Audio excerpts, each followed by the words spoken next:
sal murakkabroq savol beraman. Hozir antikorrupsiya ommaviy axborot vositasi uchun aslida korrupsiya bilan kurash borasida inson faktoridan qochish tamoyili belgilangan, ya'ni hammasi avtomatik, shaffof tizimda bo'lishi kerak.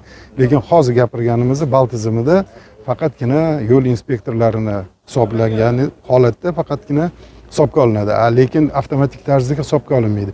Buni o'ziga yarasha muammolari bormi? Qanaqa bunga yechim topasizlar? Endi hozir bu boshlang'ich bizada test rejimida ishlayapti. Endi test rejimida emas, bu ishga tushdi. Lekin hozirgi birlamchi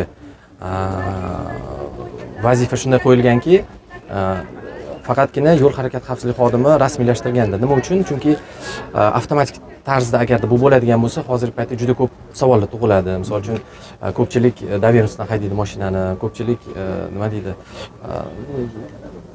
bahsli vaziyat yuzaga kelmasligi uchun shu narsadan foydalanadi. Demak, yo'l harakati xavfsizligi xodimi rasmiylashtirganda bal tizimi ishga tushadi.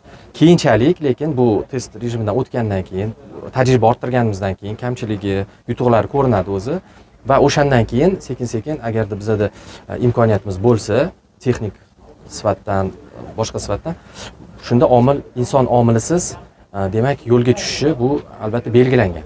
Lekin birlamchi bu ishni yo'lga qo'yish uchun hozirgi paytda albatta bu faqat yo'l harakati xavfsizligi xodimi. Ya'ni takomillashib, oqsoqlashib kelib, shu narsa baribir amalga oshiradi, to'g'rimi? Avtomatik tarzda.